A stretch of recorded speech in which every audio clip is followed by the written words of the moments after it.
Eder. Mech. Pallister.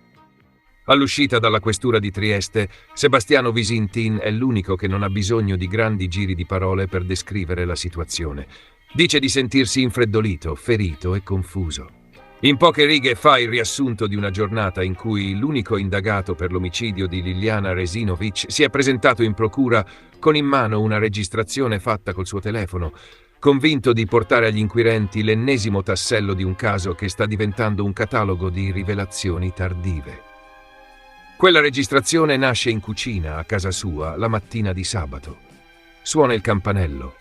Alla porta c'è Alfonso Buonocore, ex titolare della pizzeria Delfino di Via Nordio. Non un passante qualsiasi, ma uno che in questa storia aveva già avuto negli anni un ruolo sullo sfondo, come locale frequentato dalla coppia. Stavolta però si presenta direttamente dal marito e attacca con una frase che da sola fa saltare sulla sedia chiunque segua il caso. Devo dirti qualcosa di importante su tua moglie. Non esattamente lo standard della chiacchierata di cortesia del sabato mattina. Visintin lo fa accomodare in cucina e a quel punto decide di registrare. Scelta comprensibile, visto che quando uno ti annuncia una cosa importante sulla moglie morta, dopo 4 anni di indagini, non stai parlando di che tempo fa. Nell'audio, stando a quanto emerge, Buonocore racconta che settimane prima della scomparsa Liliana sarebbe andata da lui a chiedergli dei sacchi neri. Non uno scambio casuale, ma 2 episodi distinti. Quella volta, dice, fu lui a darle 2 sacchi neri della spazzatura, con una raccomandazione precisa da parte di Lilly, cioè di non riferire nulla al marito. Già qui la cronaca si scrive da sola. Un testimone che per 4 anni rimane ai margini e poi, a pochi giorni da una decisione fondamentale della Cassazione sul caso, suona alla porta dell'unico indagato con la memoria improvvisamente nitida. Racconta dei sacchi neri chiesti dalla donna e del fatto che lei gli avrebbe chiesto di mantenere il segreto proprio nei confronti di Sebastiano. Non siamo nella sceneggiatura di un thriller, ma nella cronaca. Ed è proprio questo che rende il tutto ancora più surreale. Secondo quanto ricostruito, la scena descritta dal ristoratore è piuttosto lineare. Liliana entra nella pizzeria Delfino, si intrattiene, gli chiede un sacco nero per buttare dei vestiti e insiste sul fatto che il marito non debba saperlo. Torna il giorno dopo per un secondo sacco. In quell'occasione, sempre stando al racconto, prende anche un caffè, prova a pagare 50 centesimi per il sacco e si sente rispondere che non serve, che quei centesimi li metterà in conto a Sebastiano. Segreto assoluto, ma a debito diretto al coniuge. È uno di quei passaggi in cui non c'è bisogno di esagerare per fare ironia, basta riportare la scena come viene raccontata.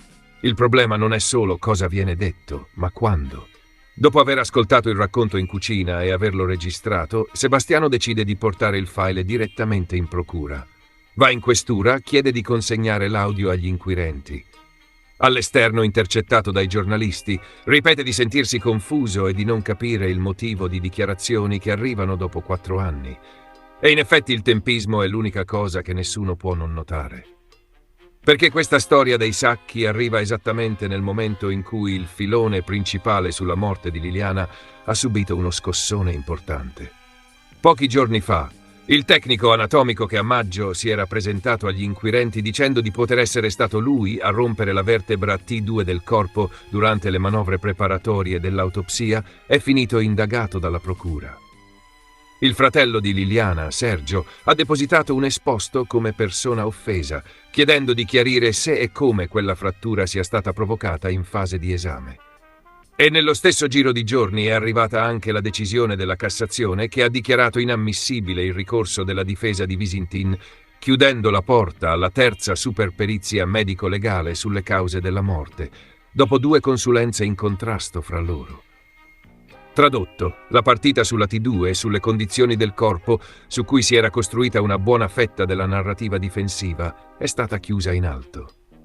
Niente nuovo incidente probatorio. Niente terza autopsia. La frattura resta un dato acquisito nel fascicolo e il caso riacquista una direzione più netta verso l'ipotesi di omicidio. È in questo contesto che all'improvviso si affaccia la versione del ristoratore che collega Liliana ai sacchi neri settimane prima della scomparsa. Chi ama i colpi di scena potrebbe definirlo un timing perfetto. Chi ragiona da cronista nota semplicemente che la sequenza è quantomeno singolare. Sul fronte della famiglia Resinovic, le reazioni dicono molto dell'aria che si respira. L'avvocata Federica Obizzi, che rappresenta gli interessi di Liliana, chiede apertamente più rispetto per il lavoro delle autorità. Fa notare che è la terza volta che dichiarazioni spontanee legate a momenti delicatissimi dell'indagine vengono registrate e rilanciate dalla stampa prima di essere incanalate in modo ordinato verso gli inquirenti. Cita proprio 2 casi, quello del tecnico dell'obitorio che solo a maggio di quest'anno ha parlato della vertebra T2 rotta durante l'autopsia e ora il ristoratore dei sacchi neri. Dettagli che non stiamo scoprendo a caldo, ma che vengono trascinati sulla scena a distanza di mesi o anni. Non serve aggiungere altro per capire quale sia il sottotesto. Il fratello di Liliana, Sergio, taglia corto con una frase che è quasi un muro. Non ho nulla da dichiarare. Non credo a niente, lasciatemi stare. Uno che vive da anni dentro al vortice mediatico e giudiziario del caso ha ormai passato di gran lunga il punto di saturazione. Ed è significativo che a raccontare questi sviluppi sia un telegiornale regionale di servizio pubblico, non una trasmissione di intrattenimento. Cioè un'informazione istituzionale che, suo malgrado, si ritrova a fare da cronista dell'ennesimo capitolo della saga delle memorie ritardate. In parallelo, sul fronte dei consulenti della famiglia, c'è un'altra linea chiara. L'avvocato di Sergio Resinovic ha ricordato, commentando la decisione della Cassazione, che secondo lui la verità e il nome dell'assassino sono già nelle carte e che adesso bisogna solo andare fino in fondo sugli elementi probatori principali. Cordini, video, reperti, movimenti di quella mattina, altro che improvvise epifanie di memoria a domicilio. E allora torniamo ai sacchi. Perché qui l'ironia nasce da come la realtà si incastra da sola. Da una parte ci sono i sacchi neri che tutti conosciamo da 3 anni, quelli che avvolgevano il corpo di Liliana nel boschetto dell'ex ospedale psichiatrico. Reperti analizzati, fotografati, catalogati, sui quali sono stati fatti accertamenti merceologici e dattiloscopici e dai quali non sono emerse impronte utili. Dall'altra oggi spuntano i sacchi raccontati dal pizzaiolo, che dice di averne consegnati 2 alla donna settimane prima, uno dopo l'altro, con la motivazione che le servivano per buttare vestiti, ma in segreto rispetto al marito. Ciò che rende la storia potenzialmente rilevante è evidente. Se quei sacchi fossero davvero dello stesso tipo, dello stesso lotto, o comunque compatibili con quelli usati per occultare il corpo, ci sarebbe un aggancio oggettivo in più da valutare. Infatti si parla di nuove analisi per capire se il materiale fornito da Buonocore possa essere comparato in modo serio con ciò che è già agli atti. È la parte seria, quella che riguarda i laboratori e le perizie, dove le battute giustamente si fermano. Quello su cui l'ironia diventa legittima, invece, è tutto il resto.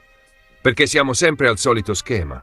Prima la difesa di Visintin punta fortissimo su un filone tecnico, quello della vertebra T2, perfino con un tecnico che si presenta a dire che forse la frattura è stata provocata da lui durante la preparazione del corpo.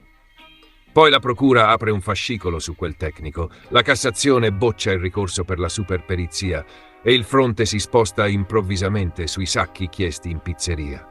È come se, chiusa una porta giudiziaria, si aprisse immediatamente una finestra narrativa, giusto per non lasciare gli spettatori senza un nuovo tema di discussione. I commentatori televisivi ci si sono buttati subito, qualcuno dichiarandosi senza parole e contemporaneamente analizzando per 10 minuti l'ennesimo frammento di questa storia. A fare da carburante ci sono proprio questi cambi di prospettiva che permettono di rimpiazzare il tormentone T2 sì, T2 no, con sacchi sì, sacchi no. Intanto però la sostanza resta la stessa. Un testimone che dice di essere stato insospettito a suo tempo, nace di aver ricevuto la richiesta di tacere persino al marito e che per 4 anni non trova modo di riferire in modo formale agli inquirenti, nemmeno davanti a uno dei casi più discussi del paese. Il punto non è prendersela con chi trova il coraggio di parlare tardi. Succede nelle indagini che qualcuno si faccia avanti dopo molto tempo, per paura, per disagio, per pressioni. Il problema è quando questo diventa una specie di format. Prima il tecnico dell'obitorio, poi il ristoratore, domani chissà chi altro. Tutti con la caratteristica comune di arrivare quando l'indagine ha già accumulato montagne di atti e quando la giustizia si è già espressa su nodi cruciali. È allora che la cronaca smette di sembrare una sequenza di fatti e inizia ad assomigliare a un gigantesco concorso di colpo di scena dell'anno. Alla fine di questa giornata, quello che resta è un quadro ancora più affollato. Un marito che porta in procura la registrazione di un testimone che gli parla di sacchi neri.